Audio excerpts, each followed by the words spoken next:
আজকে রান্না করতে যাচ্ছি হান্ডি বিফ। অনেক জায়গায় হান্ডি বিফ খেয়েছি, কেন জানি মনের মতো হান্ডি বিফ হচ্ছিলই না। তাই আর দেরি কেন, নিজে তৈরি করে নিচ্ছি নিজের পছন্দ মতো রেসিপিতে করা হান্ডি বিফ। এই জন্য সবার আগে নিয়ে নিয়েছি চট্টগ্রামের বিখ্যাত কালো মাটির পাতিল। এটা কিন্তু নর্মাল কোনো মাটির পাতিল না, একদম কালো একটা মাটির পাতিল, যেটাতে রান্না করলে রান্নার টেস্ট অনেক বেড়ে যায়। যাই হোক, যারা রান্না করেন তারা অবশ্যই জানবেন।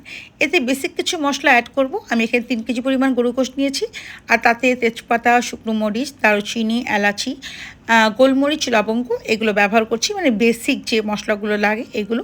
আর অবশ্যই করে এই রান্নাটা কিন্তু সরিষার তেলেই করতে হবে। আর এই হান্ডি বিফটা একটু স্পাইসি হয়, তাই এখানে শুকনো মরিচটা স্কিপ করবেন না, আর সরিষার তেলেই রান্না করবেন। আরও একটা ট্রিক শিখিয়ে দিচ্ছি, রান্নার অথেন্টিক টেস্ট পেতে হলে অবশ্যই হাতে বাটা মশলা ব্যবহার করবেন। তো আমি হাতে বাটা মশলা, মাটির হাঁড়ি সবই ব্যবহার করলাম, কিন্তু আমার কাছে তো মাটির চুলো নেই, কিছুই করার নেই, আমাকে গ্যাসের চুলোতেই রান্না করতে হবে। আরও দিয়ে দিলাম জিরা বাটা, এগুলো সব আমার হাতে বাটা মশলা। আপনাদের কাছে যদি রাঁধুনি সস থাকে তাহলে সেটা বাটাও দিয়ে দিতে পারেন, বাট ঢাকার লোকজন রাঁধুনি সস চিনেই না, তাই আমি দিতে পারলাম না।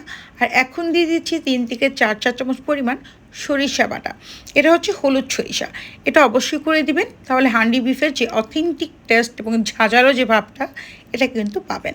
তাতে পরিমাণ মতো আরও দিয়ে দিচ্ছি ধনিয়া গুঁড়ো, হলুদ গুঁড়ো এবং মরিচের গুঁড়ো। যদিও আমি খুব বেশি স্পাইসি লাভার না, তবুও এই হান্ডি বিফটা একটু স্পাইসি হয়। আর মাটির এই পাতিলটা গরম হলে লং টাইম গরম থাকে, আবার ঠান্ডা হলেও লং টাইম ঠান্ডা থাকে। আর এই মাটির পাতিলটার পুরুত্ব অনেক বেশি, এই জন্যই এটা হচ্ছে নর্মাল লাল পাতিলের মতো না, একদম ডিফারেন্স।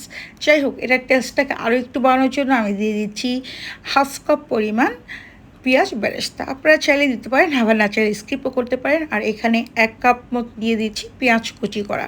যত বেশি পেঁয়াজ কুচি দেবেন গরুর মাংসের টেস্ট তত বাড়বে, গ্রাভিটা অনেক বেশি মাখো মাখো হবে, খেতেও ভালো লাগবে। পরিমাণ মতো লবণ। এবার হচ্ছে সুন্দর মতো হাত দিয়ে মেখে ঝুঁকে আধা ঘন্টা মাংসটাকে ম্যারিনেশন হতে দিব। মাংসটা যত ভালো ম্যারিনেশন টেন্ডারিং হবে তত এটার টেস্ট, এটা মাখতেই খুব সুন্দর একটা স্মেল পাবেন। যাই হোক, এটা অনেকেই এটার মাথাটাকে এই ঢাকনাটাকে আটা দিয়ে সিল করে দেয়। আমিও রেস্টুরেন্টগুলোতে তাই দেখেছি, বাট আমি আজকে দিব না, কারণ আমার মেয়ে রসুন খেতে খুব পছন্দ করে, তাই আমি এখানে কিছু আস্ত রসুন ব্যবহার করব, তাই আমি আর সিল করছি না। এই তো বসিয়ে দিলাম, বলক উঠে গেছে, আবার একটুখানি সেদ্ধ হয়ে গেলে, এটাতে কিন্তু খুব একটা পানিও লাগে না। তারপরে এখন মোটামুটি অলমোস্ট ডান। এতে আমি কিছু গোটা রসুন ব্যবহার করেছি, রসুনটা যখন সেদ্ধ হয়ে যাবে, মাখো মাখো হয়ে যাবে, তখনই রেডি হয়ে গেল আমার মজাদার স্পাইসি হান্ডি বিফ। আপনারা আমার রেসিপি ফলো করে বাসায় রান্না করে আমাকে অবশ্যই রিভিউ জানাতে ভুলবেন না। ভালো থাকবেন সবাই, আল্লাহ হাফিজ।